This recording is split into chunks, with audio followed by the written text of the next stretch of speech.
Now, get ready to talk hockey. Streaming from the Oilers Live studio. Subscribe or follow today.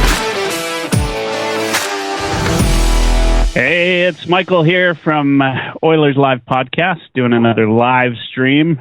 Tonight, on behalf of Alberta Cares, it's a Dr. Dina Hinshaw hashtag that's hopefully going to get some traction in these tough times. We've got a pretty exciting show tonight. We've got, of course, Mike Dirsa on the play-by-play tonight, and we've got Brett Luchanski, who's going to be doing a Rip the Ref segment. And then we've got Mr. Dean Millard coming in later to provide a little bit of color.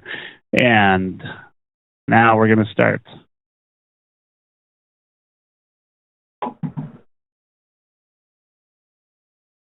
All right. Brett, I did a nice little intro for you, but I know you can't see it because you're calling in on Skype. The folks can see you, however, which I think is good. And you know what? Welcome to the show, Brett. How you doing? Thanks. Doing okay. Just in my basement here. Everyone in my house is in bed. Kid and wife she's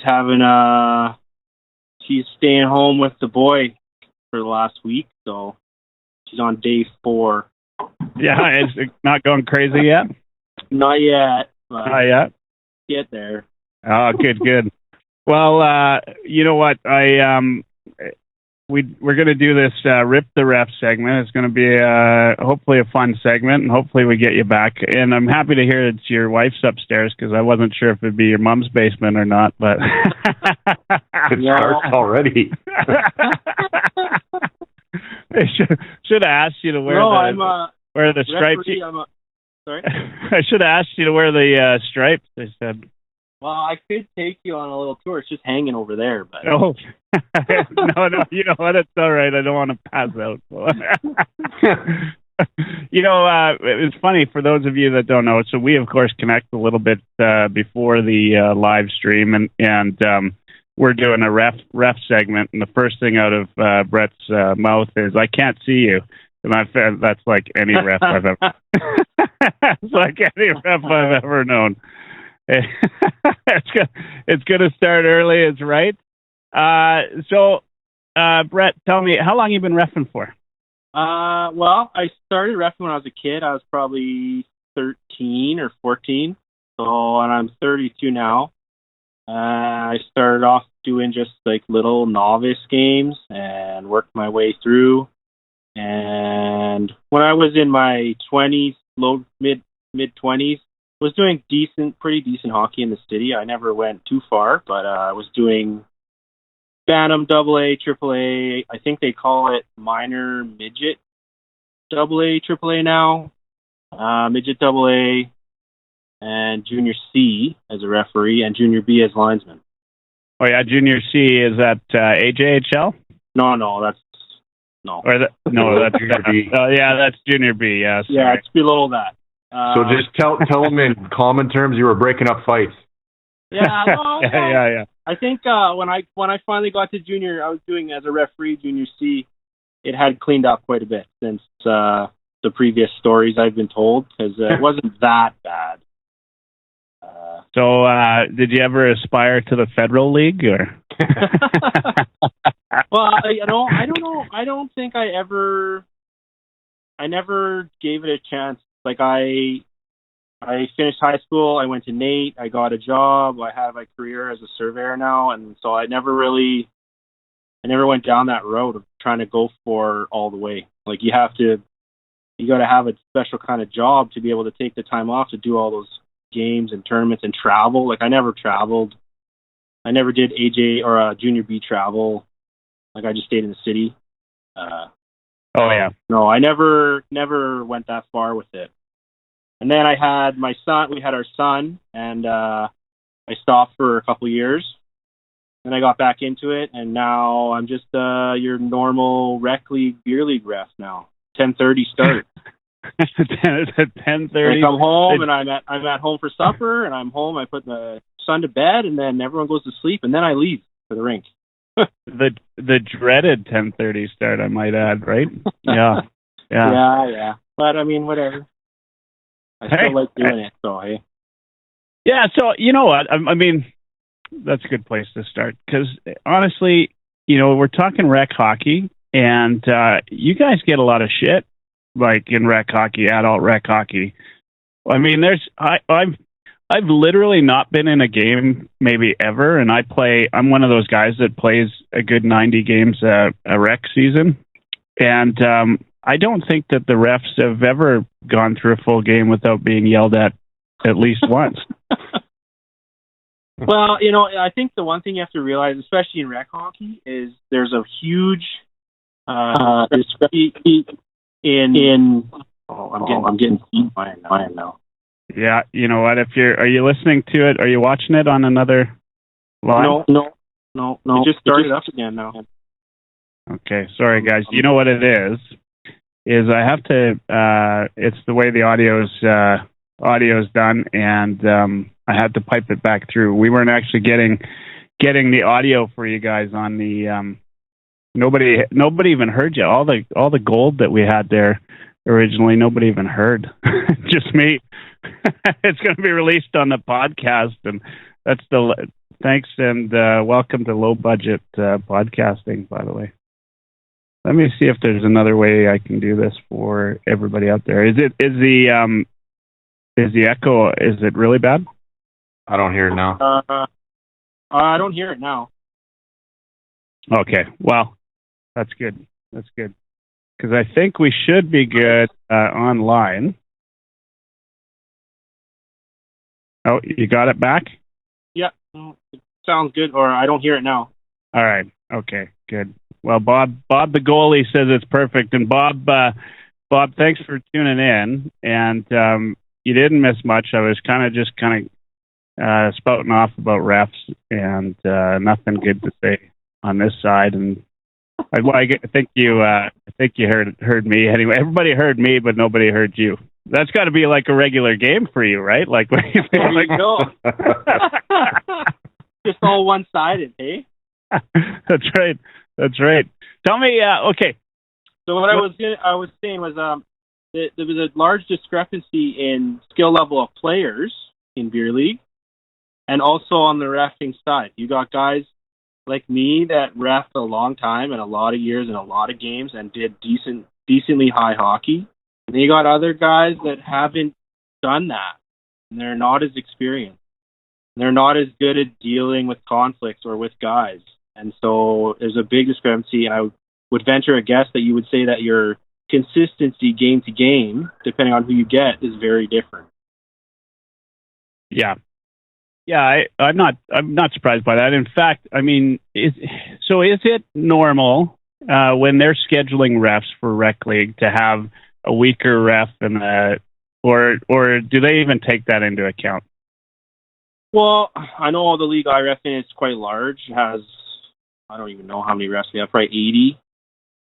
And I'm going to say I know he has, like the guy who assigns it all, has a list of guys who can do what level. Div. These guys can do all divs. These guys could do Div 1, the best, to down. This guy can only maybe be good in Div 7.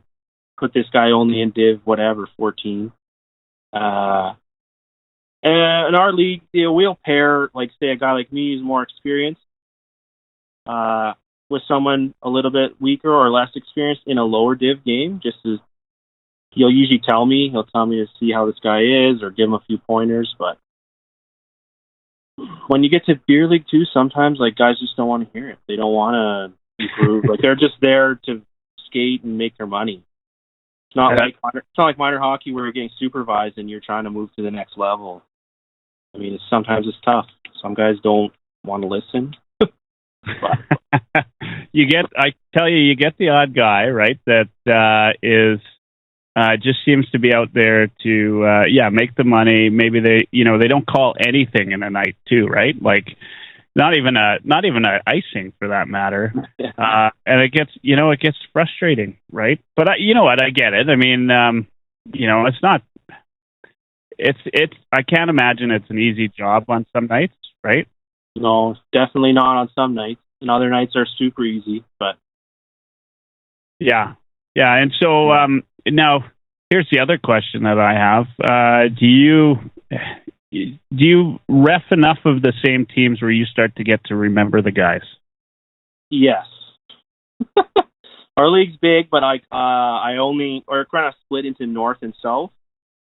And so you start to see the same teams and you start to see the same guys. So, not every night, but you do start to know who the guys are and which guys do what.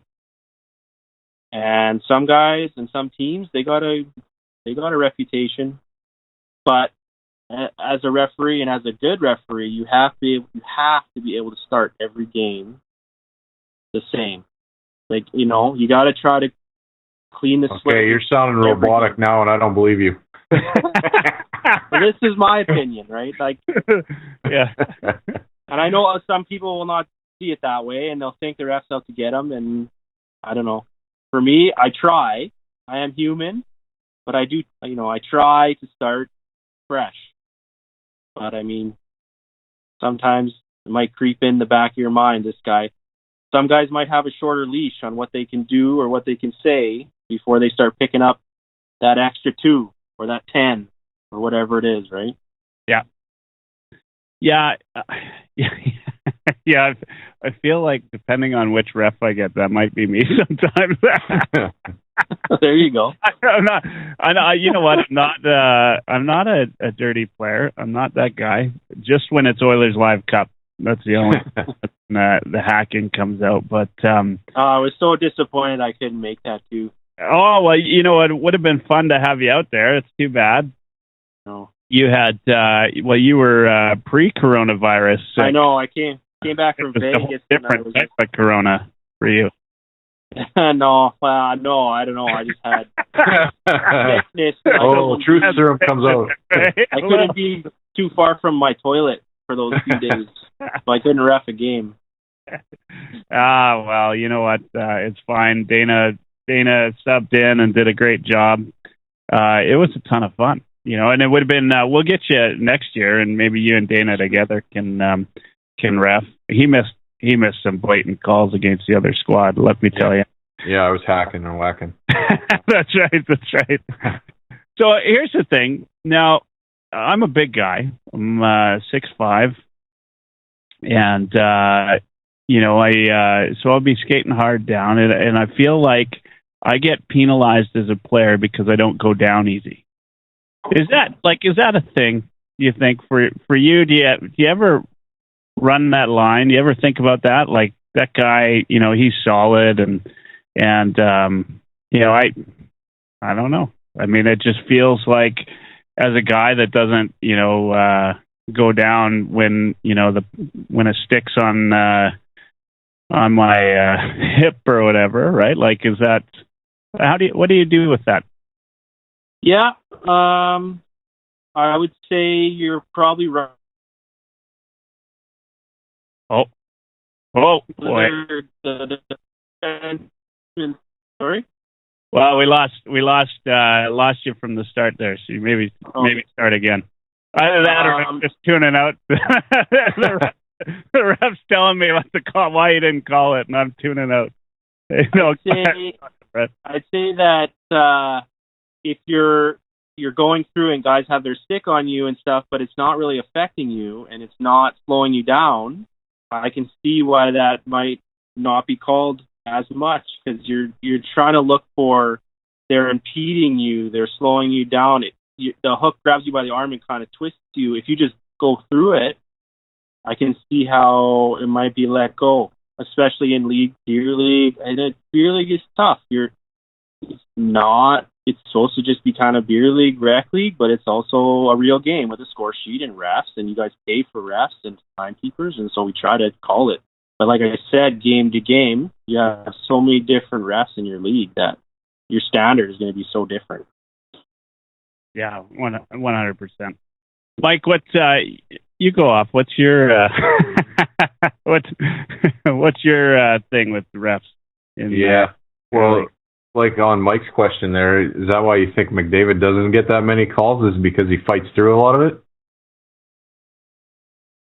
Yeah, and in McDavid's case, that is part of it for sure. And also, he's so fast and so good that And I know I've heard this a million times that like they can't call them all, otherwise it'd be too many. And like I know that people don't agree with that, but like that is just how the game is played and ref now. Like that would have to be coming like these NHL refs, they're getting watched every game, and so if the league thought they were not calling and not doing enough, it has to come down from the top. Yeah. Remember that one year where they came and they said we're going to call everything, Mm-hmm. and then they did, right?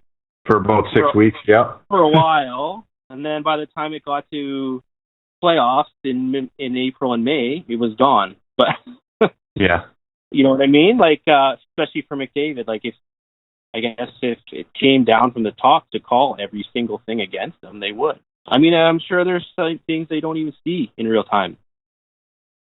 So, remind me again, when did you start again? Like how many years you've been reffing? Well, making a ref do the math, Mike. That's not fair. Like 20, almost 20 years, probably. So in that 20 years, what is the one largest rule change or biggest rule change that you've liked the most, or is there something that comes to mind? Yeah. Well, I don't know about liked, but I think the biggest one was on minor hockey. Went with they added in extra head contact penalty rules. They went from just the normal roughing, high sticking, whatever, to like they added a 2-minute accidental head contact penalty. They added a 4-minute head contact penalty for on purpose, like punches and other things. That was a big year. There was a lot of full score sheets with double minors.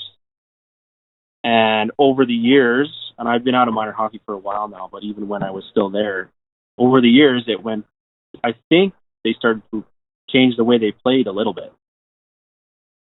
I think that was the biggest change, was that they added in the head contact stuff.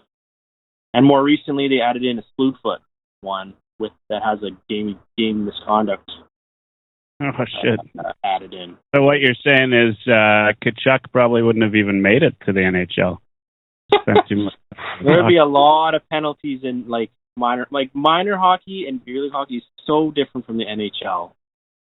And I hear a lot of things for penalties and people calling for things in rec league, and it's like, man, we are so far from the NHL right now that it's not even close. That's not a rule here. I had a guy argue with me till he was blue in the face that I should have whistled a hand pass in the defensive zone between defending players. He was convinced that it should have been a whistle. But was that? You know what? I remember you tweeting that out. Was that same night? Yeah, that was one.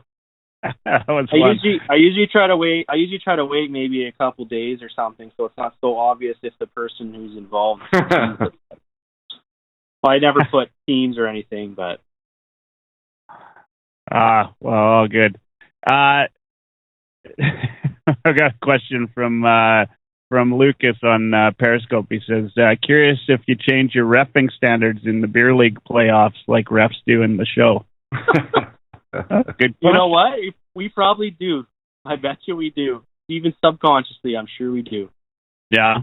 It's such a fine line. You're trying to walk that line with not overcalling a game, not trying to affect the game with some kind of call that you make.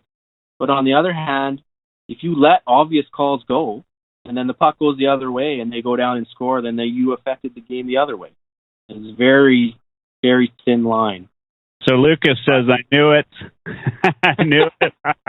So, what's interesting is Lucas is on here. He's on the committee in Vancouver for Hockey Helps the Homeless, and which I know you ref in Edmonton. And I'm actually a former committee member of Hockey Helps the Homeless in Calgary. And I've played in Vancouver. That's how I know Lucas, actually. And thanks for tuning in, Lucas.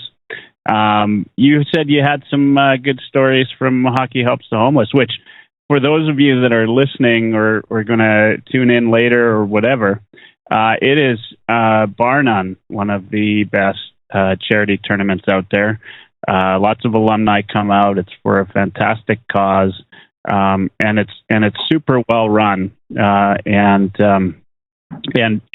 they raise so much money. It's awesome.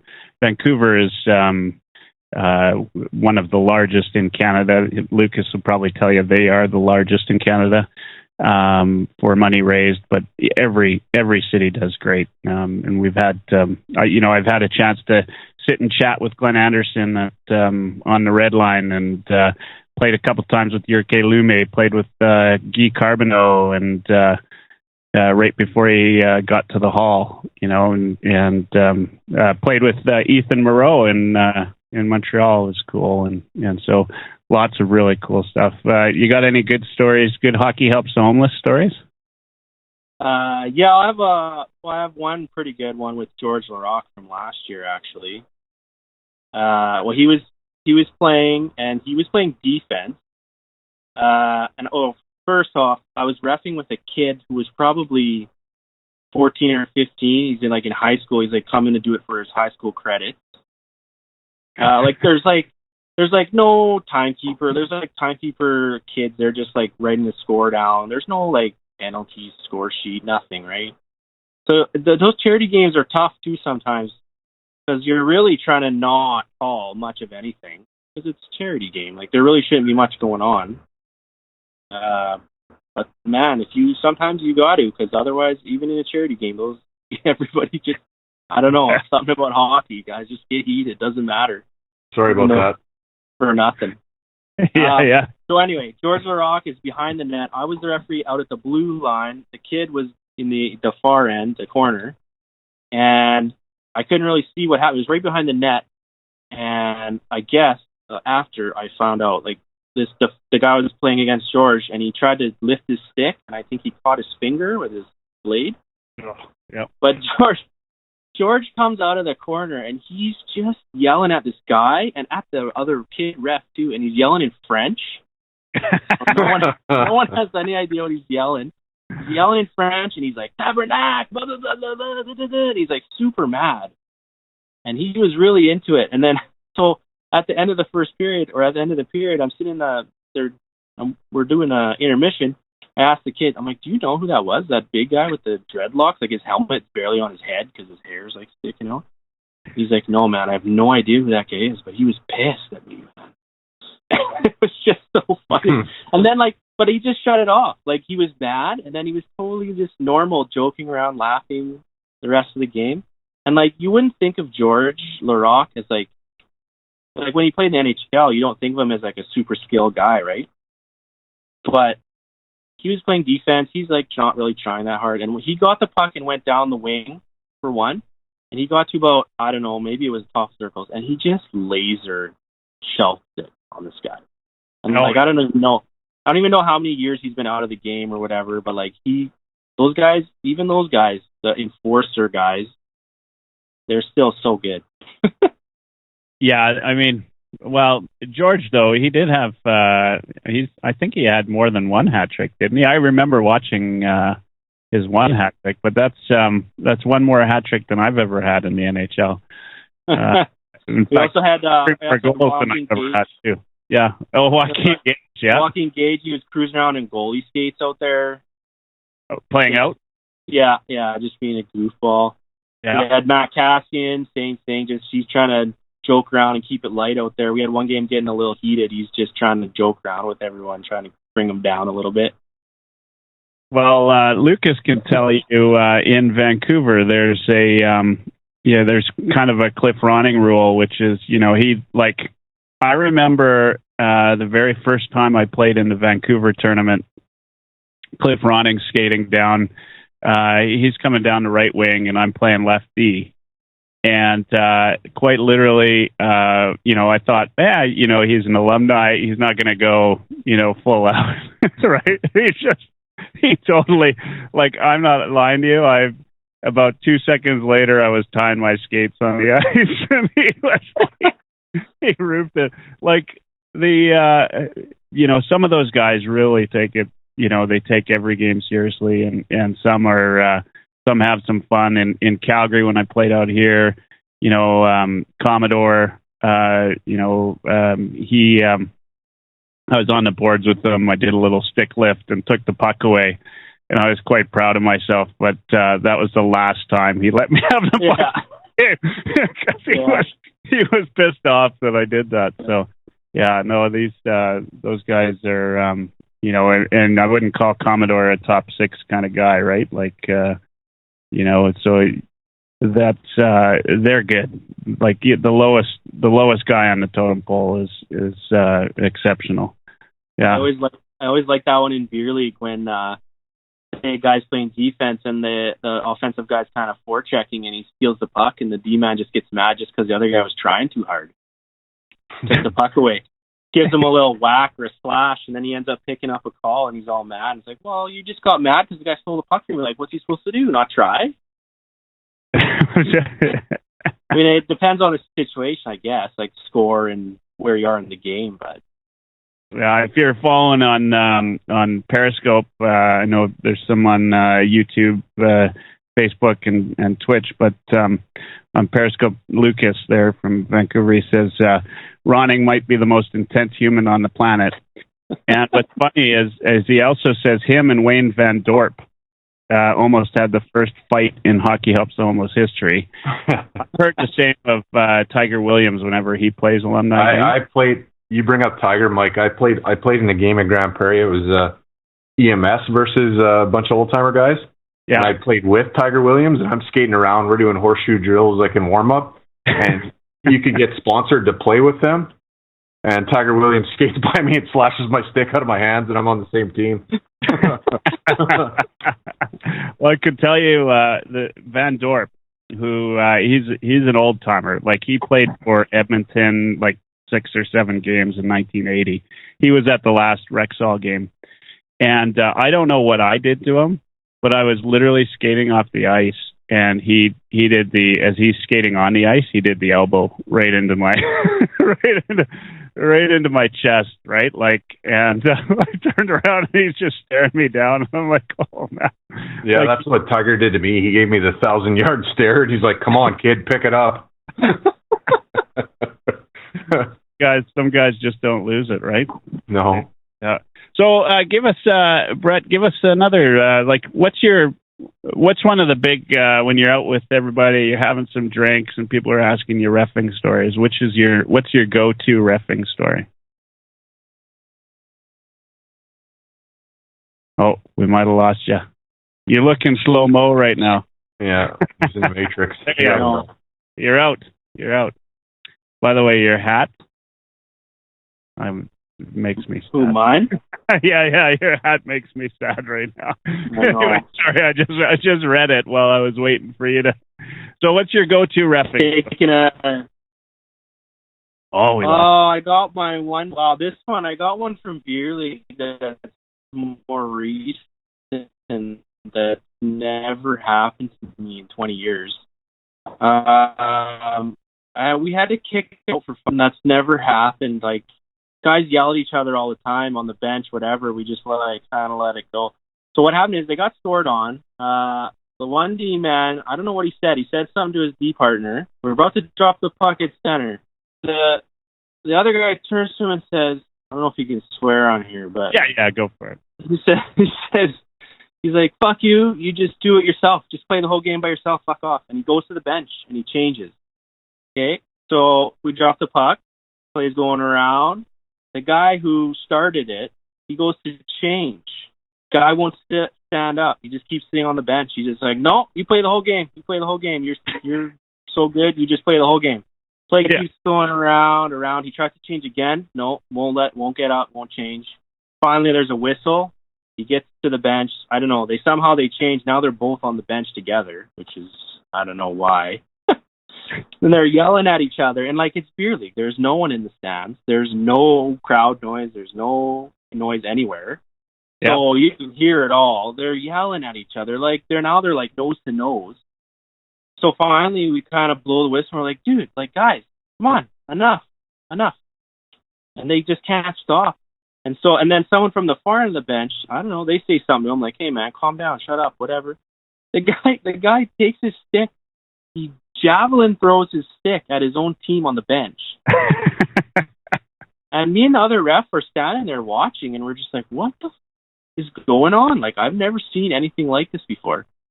Yeah. What do we even do? Like, there's no call for this. Like, I don't know what to give the guy.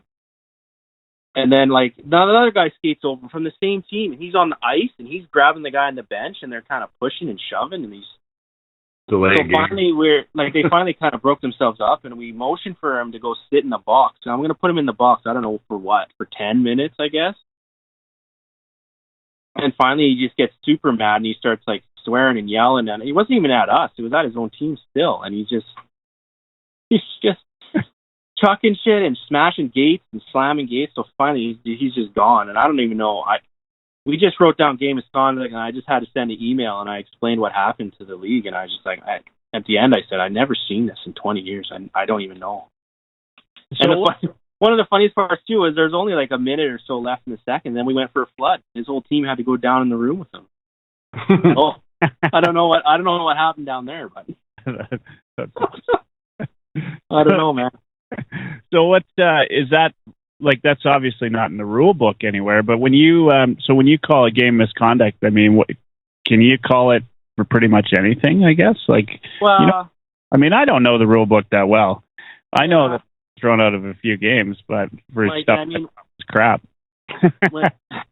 When we're talking beer league, I think there's a little more like leeway. Like, we have a thing in our separate rec league rules of just game ejection, which doesn't really exist in the other rule, like the actual Hockey Canada rule book. But I mean, for this one, you could almost call it a gross misconduct, because like when you read in that rule book, it mentions the travesty of the game. There's a sentence in there, and so like I feel maybe throwing your stick and doing all this stuff could be laid under that. But I mean, in beer league too, it doesn't really matter what you end up writing down.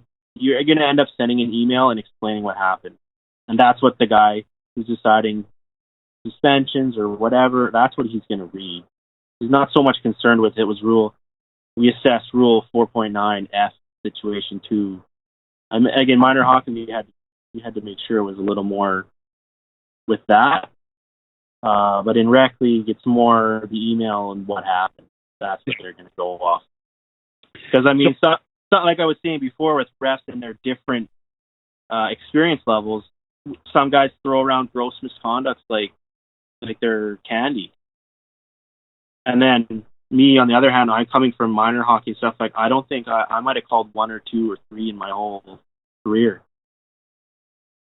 other than maybe racial or like homophobic comments. That falls under gross too. But we don't hear that. They don't hear that very often anymore, honestly.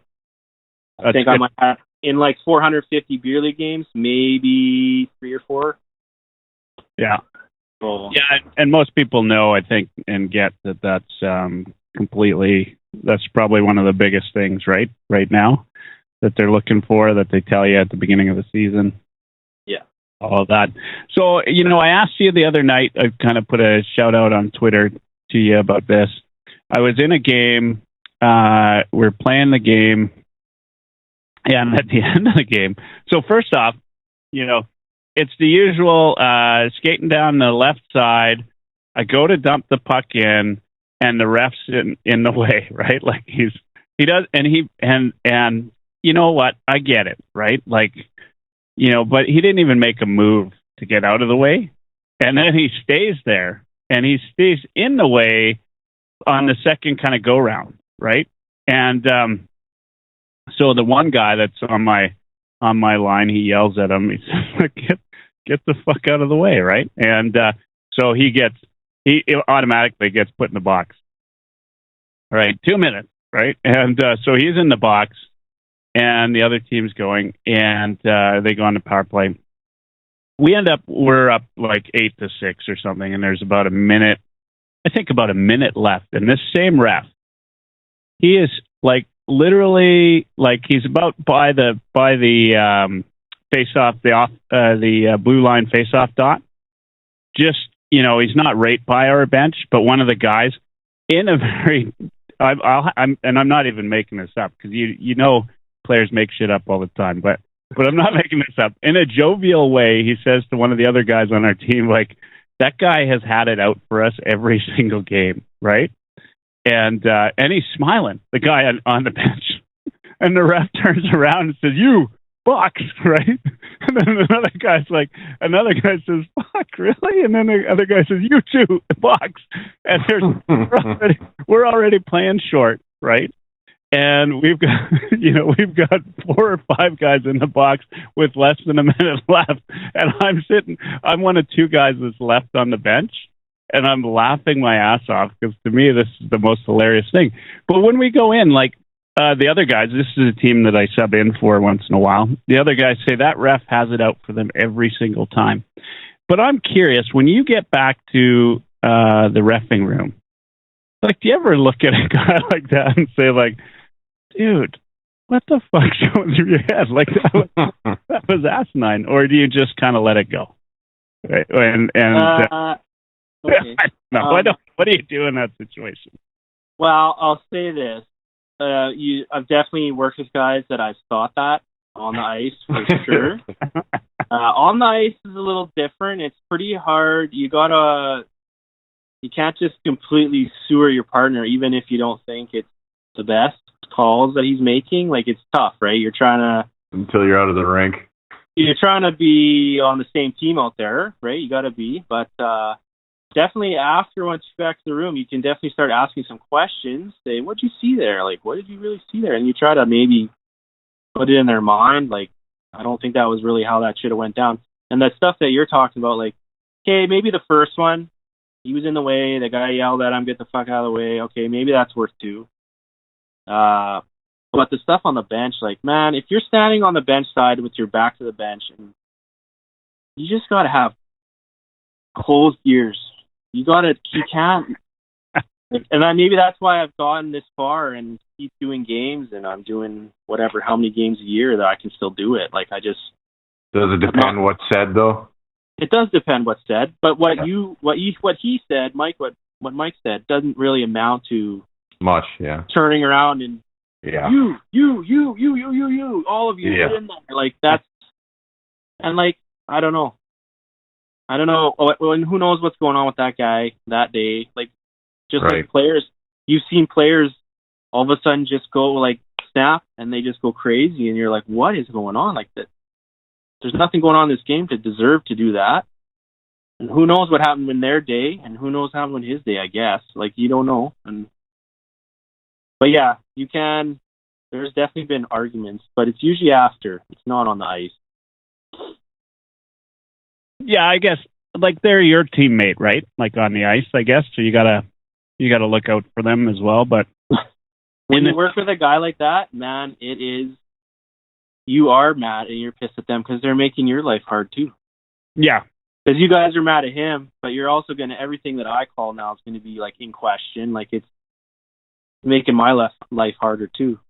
Now, I'm only going to say this now because you're here, but I guess all this shit gets recorded. You know what? I say stuff on here all the time, and I forget I'm recording it, and I'm going to release it out into the wild, and people will hear me say it. But I do think the refs have an extremely difficult job, right? Like, you're damned if you do, and damned if you don't, right? Like, you're getting shit on if you call a penalty, and you're getting shit on if you don't call a penalty, right? And, I get it. There's times where I watch, even at the NHL, and those are the top, whether we like to admit it or not, those are the top refs, right? Like, they're at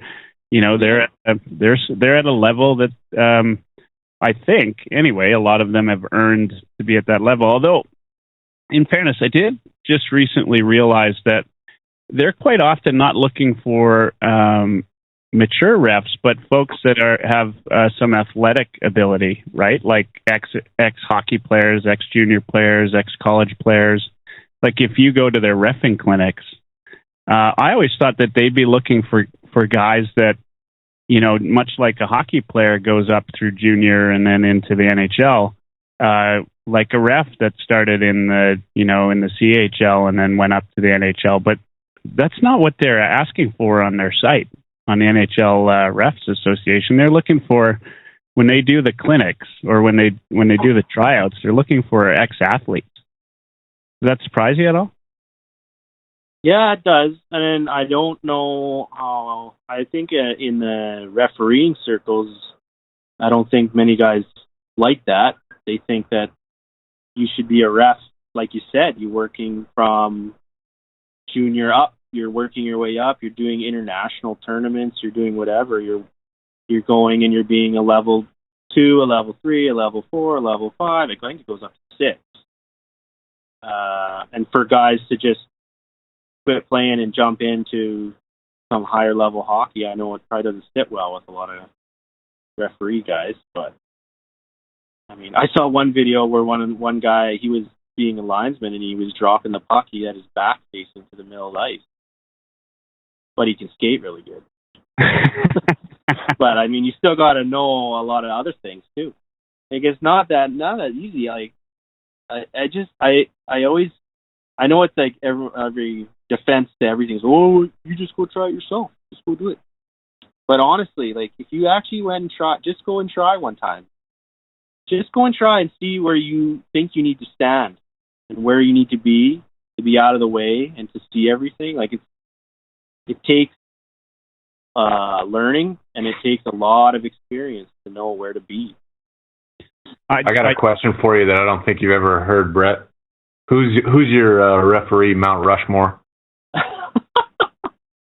Fuck, I don't even know. I mean, I don't know. Some of these guys. Fraser's got to be in there. Fraser. He was Bill McCreary. A little bit before my time, a little bit, but I don't know. I don't know about greatest refs or how actually good they were, but the ones that stick in my mind: Fraser, Magoo, when he didn't wear a helmet. Mick, like, I'm not saying he's the best. I'm just saying he's in my mind when you say that. Who else? Dan O'Halloran. He's refed so many Stanley Cup finals, and he refed so many in a row. Like, one time I actually was looking at it on Wikipedia, and like, the guy refed like 5 or 6 in a row. Stanley Cup finals. I mean, that's unreal, isn't it? Yeah. I think that's pretty, I don't know. Like, I know guys make it to Stanley Cup finals repeatedly, but in a row, that's pretty impressive. Yeah, I think he was one of the guys in the Sharks Vegas game last year, but. All right, you got 3. Man. You need one more. That's a tough one. Yeah. About that game. I mean, that's the wrong call. What's your thought on the apology to the Knights after that? What else can you do? That's all you can do. Yeah, I mean, you're not going to go back and replay the last 5 minutes or anything. Yeah, how do the refs feel about that? In my mind. Oh man, for me, like, if it was me, if I got to see video of games that I ref, my like shitty beer league games, and I could see how many, like, if there's calls like that, how many calls I missed, and like, there's sometimes, I'll tell you this, Mike, you're saying you're always kind of getting in with the refs. If I'm reffing you, and you had a call that you didn't like, and you're giving it to me, and giving it to me, and giving it to me, and I'm not giving you anything extra, I thought, I'm second guessing, and I didn't think it was maybe a soft call. Yeah. I'm kind of like, you know what? I don't know if I really like that call, but I'm making it, and I made it now, but your leash has just gotten, like, way longer. I will. Yeah, you're my kind of ref.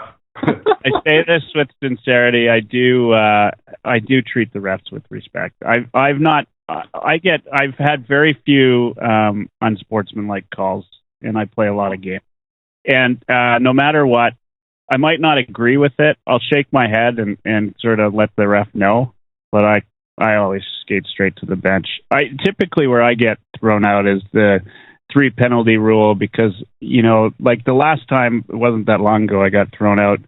I had taken, a couple hooks, and then I took an elbow to the head, and I looked up after the elbow at the ref, who, by the way, I'm good friends with, and he didn't have his hand up, and so I went after the guy that elbowed me, right? And so I mean, it's fair. Throw me out, right? Like, it's just I couldn't take anymore, and so that's where I'm at. But I 100%. I wouldn't. I do have respect. I try to, when I'm on the teams or if I'm managing them, I try to encourage that. It's yeah, and for me, like, I always try to give the guy the first reaction, right? Penalty, whistle, I point at you, 17, and you're like, oh, fuck, or, oh, come on, that's bullshit. Like, the first one, the reactionary one, I just let it go. I ignore it, right? Like, it's everyone's reaction to a call, whatever. It's when it's, now I'm skating towards the penalty bench, and you're coming too, and now it's, again, and another one, and this, and that, and fuck this, and your joke, and this, and that. You keep going. You just, like, what, I got to do something. I can't just let it keep going, right? Yeah. And I had another story, actually, if you want to hear it about. Yeah, absolutely. Like that. It's from Beer League, too. So, it's kind of goes along with what I was saying there. I think this team had taken a couple penalties already. I don't know. They weren't that upset. The game wasn't that heated or anything. The goalie covers the puck. I'm a little slow on the whistle because I was looking somewhere else at two guys in front of the net or whatever. And so I do blow the whistle, and this defenseman, he comes flying in. He's yelling about the net was off already, like, so long ago, and how did you not see that? He comes in, he takes the net off the moorings and just yard sails it into the corner. Like, it goes flying, smashes into the board, like, just to say, it was off. Look at it. Yeah. Huh. And I'm just kind of standing there staring at him, and then after he threw the net, he's just kind of standing there. And so I motioned for him, like, go towards the box. And so his goalie is standing there beside me. And I turn to him and I say, what the fuck was that all about? He's like, I don't know, man. I'm like, do you want to be short too, or do you want him to sit for 10? And the goalie goes, sit him for 10. I'm like, okay, we're sitting him for 10 then. We skated away and we came with 10. And his team wasn't short anymore. I think that's what the goalie wanted. So I let the goalie choose on that one. I was just like flabbergasted. I didn't know what. It's just like such an overreaction. I just was standing there. You know that blinking guy, like on the GIF on Twitter, like just like. Yeah. What? But yeah. All right, let's. There's one thing I wanted to know. I was going to ask you earlier and I forgot. There's been a lot made of some of these videos that we've seen lately where in minor hockey, right, where a parent or somebody gets on the ice and does something stupid, some shit like that. Anything like that ever happened to you? And, it's as a ref in minor hockey, what's your thought, like, of that whole experience? Well, nothing like that's really ever happened to me on the ice or part of a game. I've never had to call a match unofficial in any of my games, knock on wood. The closest thing that I can remember, and I must have been probably 14, like it was early on. It might have been even my first year. I was at that fucking shitty rink Tipton. Yeah. And I was doing like a novice game. And when you're done, you got to get off the ice, come out through the time box to the hallway, which is also the same hallway that everyone filters down the stands and walks through. And I was walking through the hall trying to get to the ref room, and this lady, and so I'm 14, and she's probably, I don't know, it's hard to remember, but like she's older. She's like in her 40s, I don't know, 30s maybe. She passes me in the hallway, and when you, like, guys give that accidental shoulder to shoulder? Yeah. She shoulders me as a kid and says, like, nice fucking game or something like that. I don't remember, really. Yeah. She shouldered me. Like, and I kept going, and I got in the room, and I remember going out to the truck, like, my dad was picking me up or whatever, and I was, like, rattled, and, like, I wanted to quit. I was going to quit. I didn't want to do it. And I don't know, I guess my dad let me calm down for a couple of days or whatever, and it convinced me to keep going. And then I never did quit, obviously, and I just can't wrap my head around it that, like, you as an adult are going to yell at or especially get physical with a kid that's reffing. Yeah. Like, my example I always use is, like, if you're at the grocery store and the kid is bagging the groceries and he puts your bread on the bottom, like, do you just lay into him, like, screaming at him, yelling at him? Do you take the bread out and smack him with it? Like, what do you think's going to happen there? People are going to step in. People are going to call the police. Like, people are going to not let that slide. But Once you get in a hockey arena, choice there for a second. Like, oh damn, I don't know which one to pick. Once we get into a hockey arena, like it somehow is different. It's okay. It's starting to not be as okay. We're seeing a lot more videos now, and I think it's just because everyone has a video camera in their pocket now. I think so too. I mean, I do. I remember instances like that in hockey, playing lacrosse growing up. You know, same sort of deal. Have you, speaking of lacrosse, you officiated any other sports or just hockey? Just hockey. Yeah. Never. Like, I got asked to do ball hockey before, and I said no. First off, you can't glide in ball hockey. I said I'm not in shape to run up and down the court all the time. And I've heard lots of stories about ball hockey too. Oh, I can imagine. So I said no. I get enough games doing ice hockey. I played baseball growing up all through high school. And I don't know why, but I just never tried or never had the urge to be an umpire or anything like that. It's kind of funny because I used to coach baseball too once I was done playing, and man, I was kind of an asshole to umpires, honestly. I don't know. Umpires are even worse than us. Yes. Yeah, go figure. Do you have anything distinctual about your style? Like, some guys are a little bit more out there when they're calling a goal, or, anything that comes to mind? Or anybody has said to you, maybe? No, I think my style is very non-confrontational. Like, there's refs they'll yell back at you, they'll swear back at you. I try to stay on the other side of that, and then, sometimes I still do. Like, sometimes I will say something back. And I think as a referee, if you say something back, especially if you swear back, you're opening that door, and you can't shut it with penalties. Once you swear back, if the player turns around and gives it back to you, you're kind of on the same level now. You can't start, now I'm going to give you 2 minutes.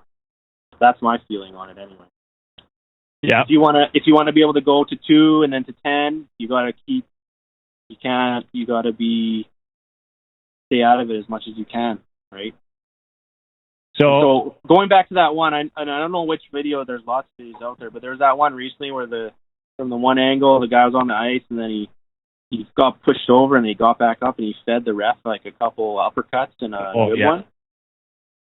And I'm looking at it, and I'm watching it, and I'm like, okay, so that coach probably did something to get deserved kicked out. We're not going to argue that fact. And it's one of those arenas that's not made very well, and you got to walk across the ice to get off. But as a referee, if you're the guy kicking a guy out, like he knows he's kicked out, you're not going to be there anymore. Like you're going to skate. You're on skates. He's on shoes. You're going to be away. Get out of there, right? Like you don't need to be within arm's reach of a guy that you just kicked out, and you can tell that he's not happy. And like same with players, like I know guys, and maybe you've done it, Mike yourself. Like you get a penalty and you're mad, and you're going to the box, and you're like, I want to talk to you. You have to talk to me. I want to talk to you. Like I'm not going to talk to you if you're the one that got the penalty, and you're like livid pissed with me. Like where's that going to go? It's not going to go anywhere, right? We're end up arguing, yelling. I'm not going to get in a screaming match. Like I'll talk to you, and I'll always talk to a guy after. Like, let's have a cool-off. Like, let's talk at the end of the period, right? I look at the clock. There's like 2 minutes left. Someone's arguing about something. Like, let's talk at the end of the period. Even a guy who got a penalty, I'll talk to you if you want to calm down and you want to actually have a conversation. But if you just want to yell at me and give it to me, like I'm not. I'm just going to skate away.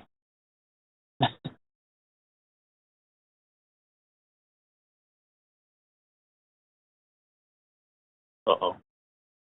We lost Mike. Did we lose the other Mike? We're just talking to each other now, or what? Yeah. I don't know if he might have paused the whole thing. You'd have to reboot.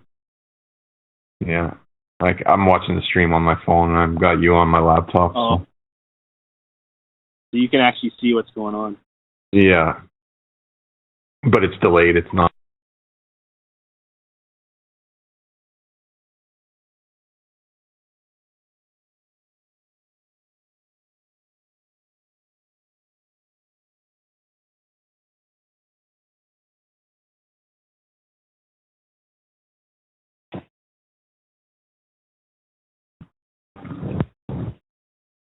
There you are.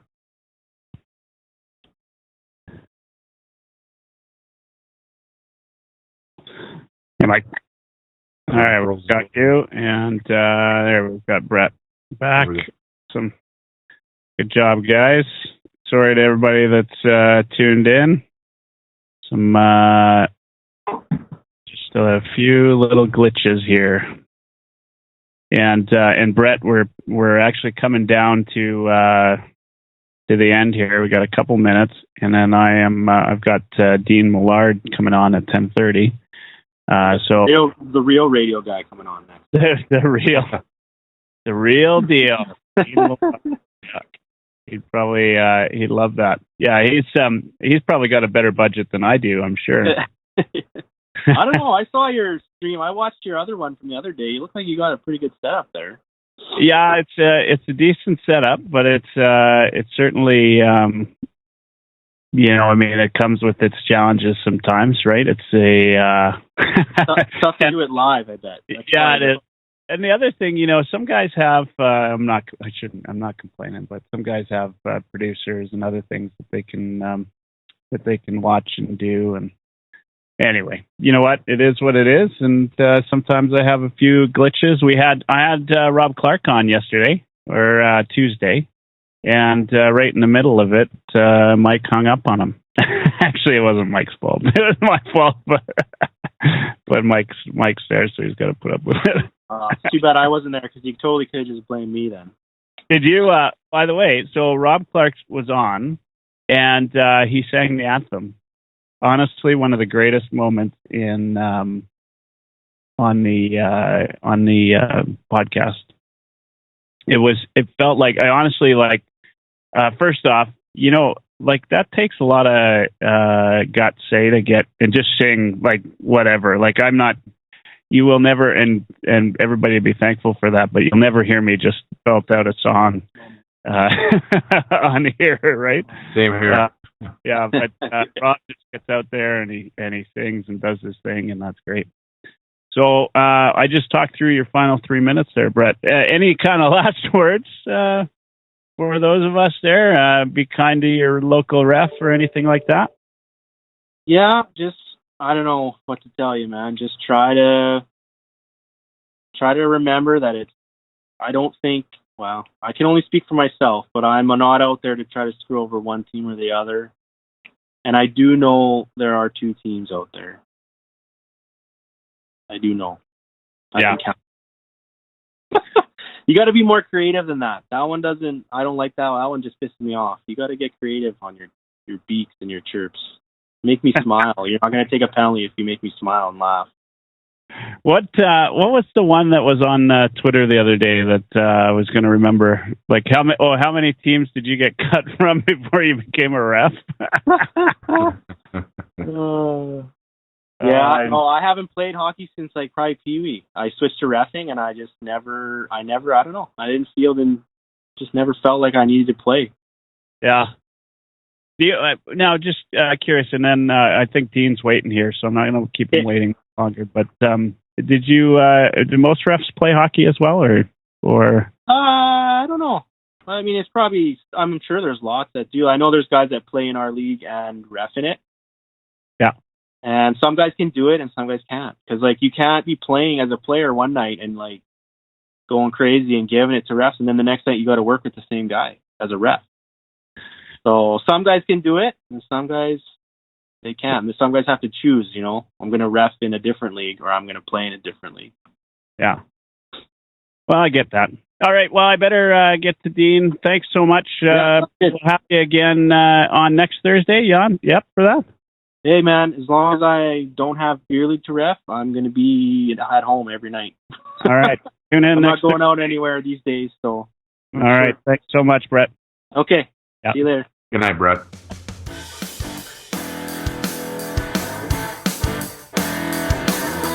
Oilerslive.